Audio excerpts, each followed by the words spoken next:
झुक गया सर अगर साईं के चरणों में, फिर किसी के आगे झुकने नहीं देंगे वो। सुख दुख में पुकारें जो साईं का नाम, फिर जीवन में कभी साथ छूटने नहीं देंगे वो। ओम साईं राम। सोनाली साईं सुभाषिस चैनल में आप सभी का स्वागत है। साईं कहते हैं, भूखे की भूख को शांत करना, मेरी आत्मा को तृप्ति देना है। यदि कोई भूखा हो और वह तुमसे कहे कि मुझे भूख लगी है, कुछ खाने को है क्या, तो तुम उसे भोजन कराओ। उसे मेरा ही रूप समझो। यही अनुभव करो कि साईं ही मेरे द्वार पर भोजन मांगने आए हैं। मैं किसी भी रूप में आ सकता हूँ, इसीलिए किसी को दुत्कारो मत, किसी का अनादर मत करो। यह बात केवल भिखारियों या याचकों पर ही लागू नहीं होती। यदि हमारे यहाँ कोई अतिथि आते हैं तो उन्हें भूखा नहीं भेजना चाहिए, कुछ न कुछ खिलाकर ही भेजना चाहिए। यदि दोपहर के समय हमारे यहाँ घर कोई आता है तो उसकी भूख की व्याकुलता को हमें खुद महसूस करना चाहिए। उसे भोजन अवश्य करवाना चाहिए।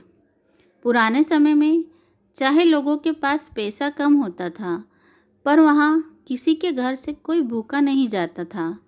और यही कारण है कि पहले कम पैसे में भी बहुत बरकत होती थी। और आज पैसा तो बहुत है, पर अपनी ज़रूरतों में ही पूरा नहीं पड़ता, बरकत नहीं होती। यदि आपके घर खाना खाकर कोई तृप्त होता है तो यकीन मानिए आपके घर में अन्न का कभी अभाव नहीं होगा, अपितु भंडार बढ़ता ही जाएगा।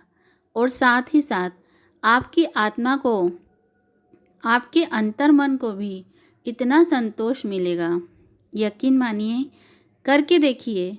ये मत सोचिए कि मैं जिसे खिला रही हूँ वो अमीर है या गरीब है। भूख तो सबकी एक जैसी होती है, चाहे वो अमीर हो या गरीब हो, चाहे वो मानव हो या कोई प्राणी हो।